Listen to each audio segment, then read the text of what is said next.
Great, I think that will work. Okay. You have to talk loud. Okay. And, well, let me move this closer. It's for the microphone right there. Mm-hmm. And I'll make the picture a little smaller. Hermano, Dios los bendiga. Okay. Dios bendiga. And that's good. You don't have to look at the camera, but I just want you to tell me about your calling and your ministry, what you're doing, Mm-hmm. and maybe even your participation with this group of pastors. But mostly, what's God called you to do? Well,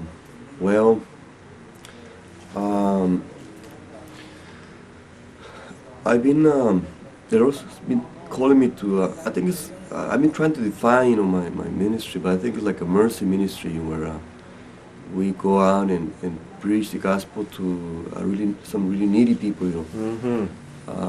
I've been in Tijuana. I felt calling on my heart to come to Mexico back in 1978, around 78, So I came down Tijuana. I wasn't coming exactly to Tijuana. I was going to go down somewhere else in Mexico, not Tijuana. Tijuana was the last city I would probably choose, to go to. But I wound up in Tijuana, and I found a friend, so he kind of encouraged me to stay here, And I worked for about a couple of years with this government agency for drug addiction, But I noticed I was a Christian then, I came as a Christian, and I came to serve the Lord, But I was working there, to helping these people with drug addiction and alcohol. And so I started looking for a place where I could serve, God. I resigned my job, and I started looking for a job where I can help this way, And I went to some agencies in San Diego and here, but I didn't get connected, So this church was starting this rehab, and I got kind of involved in it, At first it was just the administrative area, But I noticed I had to get in with the men, So before I knew, I was in, we living with the men, And there was like a group of about 20 people then, And I was living with them, sharing with them, That was quite an experience for me, because I had to give up a lot of my own, my own lifestyle, But as I live with them, I learn a lot, And I see how God was changing these men, homosexuals, and drug addicts, criminals, How the Lord started changing them, They start coming to the Lord, start getting saved, And a lot of them are now ministering in different places of Mexico, And so I was single then, I was living with a man, That was for 4 years, around 4 years. I got married and then I moved out, but I always tried to live close by, the rehab. So this rehab, we got in La Presa, and now other rehabs have been opening, in other places. And right now we kind of thinking about going to Mexico City. We tried once before. We tried to get connected with some pastors of Mexico City. It's tried to get some property so we can go up there and do some ministry up there. But we couldn't quite get along with it. I guess they had the same vision we had, So we spent about 2 years over there and came back to Tijuana. But we still have that open, we still have that vision to go into Mexico City and reach out around that's what most of the population is in Mexico City, around Mexico City. So we hoping in the future, that we might wind up going up there, Right now we have a big tract they donated us, And we're thinking about exchanging it for a house. So we can get a house up there and start some mission, Send a group up there and start ministry, Some of the things we do a lot of ministry in the streets, in the parks, We have a group of ex-drug addicts, ex-convicts, And one thing I noticed about ex-convicts, ex-drug addicts, ex-alcoholics, is they're shameless, they lost their pride, So they share Jesus with the president, the governor, or whoever, They don't have that thing that we most of us have, social thing about it. So they go tell Jesus, and even though a lot of people come to the Lord, and we're not able to minister to them, so we try to refer them to a church, where they can be minister, they can, grow spiritually and be a member of the body of Jesus, be a member of a church. But mainly what we do is work with ex-drug addicts, ex-convicts, and when it comes to getting people who don't have a specific problem, we refer them to a church, try to get them a pastor to help them, Wonderful. And how many people do you have living in your right now, house? over here over here in Tijuana, we got around 60 people right now, around 60 men. And what we do right now, we're building this. We got this dorm. We're thinking about separating them, because we got some old men. We have some problems with homosexuality, and they have AIDS too, And then we have some problems with mental problems, So we kind of mix right now, but we're thinking about as we finish some of the building, we're doing kind of separate them so we can give them a proper attention to each mentally disabled one, the older people, and the ones who are with drug and addiction and alcohol. Try to separate them so we can deal more specifically with this group. And right now we're in the process of building a dining hall, and we're also in the process of getting our properties legal, because those properties were donated to us, but we never really got it legally, but we're hoping that within the next 2 months we get everything right, as far as property, get everything legal, and then we can, be at least more at ease as far as the legal aspects, with property. So we got that. We also have a rescue mission down by the border, down by Skid Road, and also we preach into the gospel. Right now there's been a big group, around 40, 50 people come there, and we serve them 2 meals a day, and we preach the gospel in the morning, in the evening, and then we serve them meals, in the morning and the evening.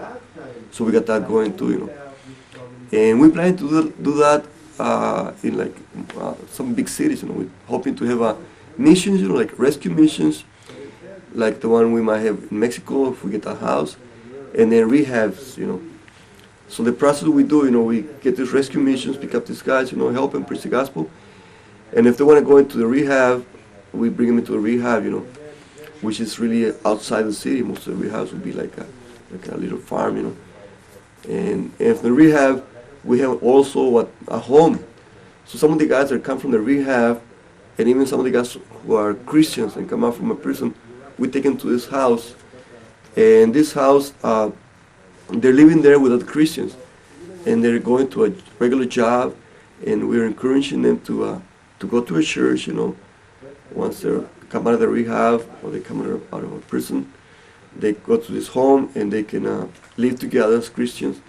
And there's one man in charge of them, and they work in a regular job in restaurants or factories or guards, security guards. And we just encourage them to continue going to a church. They can choose a church they want to go, and continue going to a church. And we encourage them to pray and read the Bible. And hopefully eventually they'll make a home, and have their families going. But we kind of help them because a lot of these guys, once they come out of the rehab, they don't know where to go. If they go back, the only people they could go back would be people who are on the same lifestyle. And if they go down that way, they might wind up on doing the same thing they were doing before. And if they want to go to a regular life, society, I think it's not ready for them in a way. I'm also working on the church. The church will be more open to help these people who come from living in addiction or alcoholism. So what we're doing with having this house, so like shock absorbing, so sort of like help them get into a church, into society, and being as productive citizens and Christians who want to serve God, in whatever they can. And so we got that process, we got the rescue mission and rehab. Right now we've been getting a lot of people in the rehab. There's a lot of drug going on over here in Tijuana. We've been getting a lot of people from Mexicali and from Tijuana. We're overpopulated in a way. You know, we have some of the people sleeping on the ground, some of them are sleeping on whatever we can, you know, blankets. You know, we're short also as far as helping people. You know, but we haven't been able to structure ourselves too much, you know, because of the much work we're getting, you know, and the little people, little help, you know. But the help we get is mainly from the men who have come out of rehab, you know. Some of them would go back to their families, some of them would go to the home we got for the ones who come out, you know. And some of them decide to stay and help us, you know. And that's how we kind of keep up the rehab, you know. Right now, I've been living at the rehab for about 16 years, and we haven't had any electricity. Where we had the rehab, there's no electricity. Sometimes we light up with a generator, sometimes with a candle. And I live about 100 meters away from the rehab right now, in a property that was just loaned to me. It was not really my property. But I'm hoping, you know, like I said before, I'm hoping that in the near future, we get all our properties legalized, you know, and have a building. Some, you know, at least have a be more safely living where we know this is our place. You know. And like I say, I'm also thinking of going down into Mexico and sending a group over there, you know, and taking this group up there. I never thought I was going to be doing what I'm doing, you know. I guess if the Lord would have shown me what I would go through, I would probably have told the Lord to send somebody else, you know. But I guess the Lord knows me, you know, and I guess He knows most people, you know. So He kind of took me through all these experiences, which have been growing experiences for me, you know. And I've been seeing all these people who get saved, you know, and serving God, you know, all over the place, you know. And it's just an experience for me, just being serving God, you know. Right now we have a group in down Baja. There's supposed to be about 2 million migrant workers, agricultural workers, who come to that area every year. And so we go around the summertime and do some evangelizing. You know, we go to the agricultural camps where these workers live, you know, and we try to just reach out, you know. And I think a lot of these people receive the gospel at these places, and one good thing I see is that they go back to their hometown after the harvest or whatever, and they take the gospel, you know. It's something like in Tijuana. In Tijuana, you find people from all over the world in Tijuana. It's hard to find somebody else from Tijuana anywhere, you know. There's not too many people in other places from Tijuana, but there's people from all over the world in Tijuana. And the good thing about Tijuana is that if you preach the gospel to people in Tijuana, they would go back to their home, you know, at least to visit their families, and they would take the gospel. You know.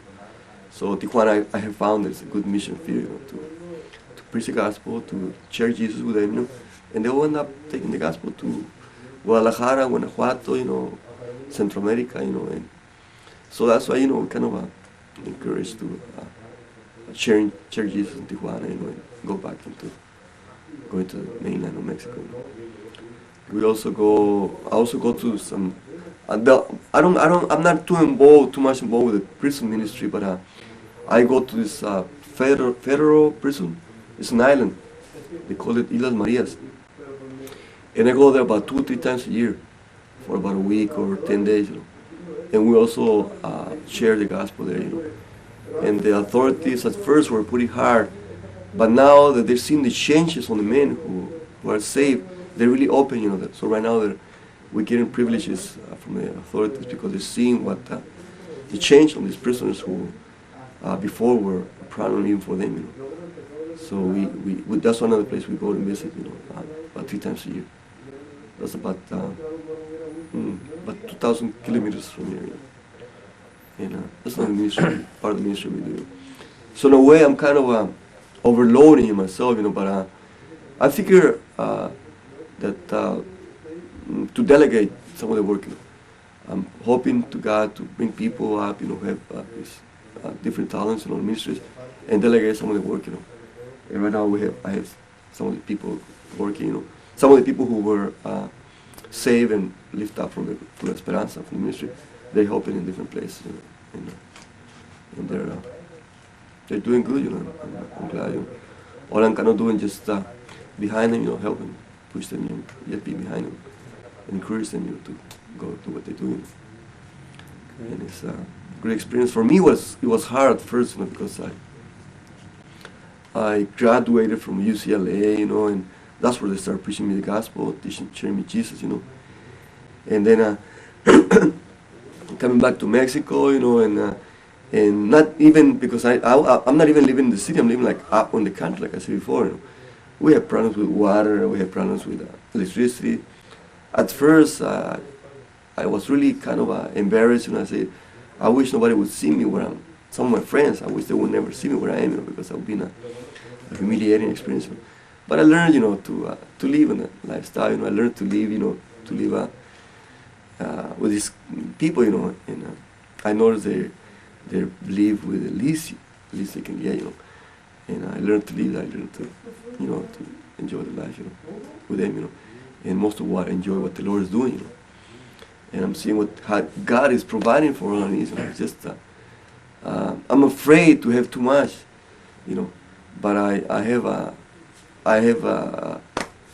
guess I just told the Lord what I need, you know. I don't want a full sack of flour, you know, neither an empty sack of flour. I want a sack of flour which be like about half, you know, so that I can continually be trusting in God, you know, because if I get a full sack of flour or beans, you know, I guess I kind of lay back, you know. And if I get a empty sack of flour or beans, I might just go to work, you know. But I just want the Lord to just keep us half a sack of beans and rice, you know, and whatever, you know, to keep us, you know, just realizing that He's got everything under control. You know? And we're hoping for the Lord to do great things, you know. And I thank God for the men He has saved and are willing to help us, you know. And the government right now might be helping us because they're seeing the drug addiction problem, you know, so they're kind of opening the doors for us to minister the word, you know. So we go and preach in the barrios and even the parks right now where we are, they're lending us the parks, you know, the kioscos. So we preach the gospel from the kioscos, and from the parks, you know, from the plazas, and they're really open. You know. We see people. Let's bend the run. You know. And we try to work with local pastors, you know, so they can do the follow up on the people we preach the gospel. All right. Try to keep the people busy up there. And I'm glad for my brothers over here, to Gregorio and Dan, because they got pretty much the same vision I got, you know. And I like what they do, and I'm really enjoy being involved with them, you know. And the best thing I like about it is that they got pretty much the same feeling I got, you know, working with these people, you know, and trying to work with them as much as I can, you know. Maybe share experiences with them. You know. I like how they're structured and everything, you know. But as far as myself, I've been having a hard time getting a real structure, you know, because of I guess, too much work, you know, too much need, you know. And I thank God because He shows me more of the need than the resources. You know. It's like I see more need than the resources. You know. But I hope to God that eventually will. I think I'm going to learn a lot from Greg and Don as far as, you know, getting the needs with the resources, you know, connected, you know, and being more efficient, you know, because I know I have been not efficient, you know. I think I could have been more efficient, you know. And what I like about the ministry of the Greg and Don is trying to get is that they're trying to coordinate, you know, ministries, you know. And that's one thing we need to do a lot over here, you know, coordinate so we can be more efficient on taking out the name of Jesus during the gospel. I guess if we can coordinate, we can pretty much share the work, you know, and there might be somebody else who will be more efficient with some specific thing, you know. And that's something I like about what they do, you know. So we can share some areas, you know, that we cannot handle and refer some people's different areas. Great. And that's kind of what's going on in a Terrific. real way. Wonderful. And I enjoy it. Thank you. Yeah, God Thank bless you, you. brother. Maybe we'll get a chance to come out to La Presa and take some pictures, Yeah, and we'll put some of your words with some of the pictures. yeah. Yeah, we've been trying to get a shop going. We had a shop, going because we want to have like 4 or 5 hours a day so they can work, Mm-hmm. And at the same time, they'll get some vocational, occupational, and we might get some income out of it. We've been trying. We started to get going. But, there's there's been a little problems about it. The property is not ours. We have like a lease on the property, so we've been building on it with help from different people, different brothers and sisters. So we kind of get it going, and eventually we'll be getting really more rolling than what it is right now, and get some income out of it. And that's what I want to do. I want to have shops in each rehab. I want to have them become self-sufficient. One of my goals is for each ministry to become self-sufficient. Mm. But at first we can help them, and eventually push them to become self-sufficient. I'm trying to avoid avoid any dependency. They don't become too dependent, but they can start learning to trust in the Lord. And start more becoming self-sufficient. That's what I'm doing up there. And I thank God for saving me. I served in the United States Army. I went to a good university. But the best thing I got from the United States is I got to know Jesus out there. So I want to share Jesus with most Mexicans that I can. With whoever I wanted, wherever the Lord sent me. If He wants to send me to Africa or Asia, I would go. That's a pleasure serving God. I just pray God that He would teach me what He wants me to do specifically. And I thank God for that. I thank you for this opportunity to give me to share some of the experiences. I've seen some great experiences. I remember once we went we were going down to Chihuahua, and we had a couple of vehicles going. We had to put it loaded with people and material things. And in the desert, just south of Arizona, we ran out of gasoline in one of the vehicles. So we tried to get gasoline from the other one to put on the one that ran out, And that was like in the middle of the desert, And we were looking so I told the man, hey, why don't you look for a hose along the highway, And they were going along the highway looking for a hose so we can get the gasoline from one of the vehicles and get into the other one. And this is the desert, And one of the guys came out, hey, look, Brother Javier, look what I found. And so that was $100 bill, That was 1934 $100 bill. Desert. It was kind of washed out and faded, So I said, I don't know what let me see. Wow, it's $100 bill, Where do you find it? Over here, in the middle of the desert, we don't know where, And then we tried to take it to the exchange place to exchange it, and the lady said, well, I don't think this is real, So we had a hard time to exchange it. Finally, a guy found out and said, yeah, I exchange it for you, So we got $100, And that made it possible for us to go through a trip. We went down Chihuahua and came back, But it's been a lot of experience how the Lord has been, perfect, Yes, when we need you. So that makes me trust in the Lord because He knows exactly how much I need, what I need, and He just gives me exactly what I need. He knows. I think He knows me better than I know myself. So I think I gotta trust in God, because I know He knows what He's doing. One time I remember I was going down Baja too, down mainland, and our car broke down. I was kind of late to meet this at this meeting that I had to go to meet this boat that was supposed to take us to this island, and it broke down. So I got kind of discouraged, confused, and I told the Lord, I hope you know what you're doing, Lord. I was kind of really discouraged. Lord, I hope you know what you're doing. I kind of felt like the Lord telling me, I know what you're doing, what I'm doing. You don't know what I'm doing, but I know what you're doing. And I think what it did, because things just came out the way perfect, I just say thank you, Lord. All I can say to the Lord is thank you. Because He's doing everything, and I'm just saying thank you, Lord.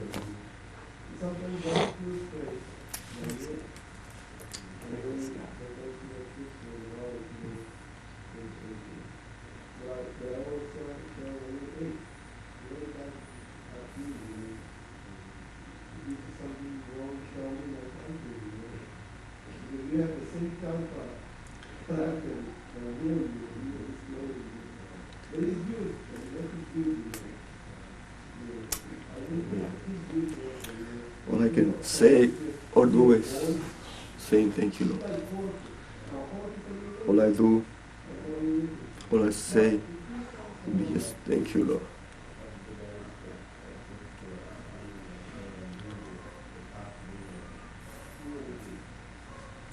What is it for me?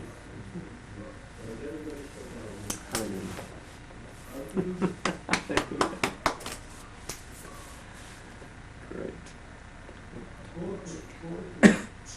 So what are you doing today and tomorrow? Are you going to be back at the rehab center? No, right now If I I'm stop by? gonna go down to the mission downtown Mm-hmm. and check it out. They're in service right now, Oh. and then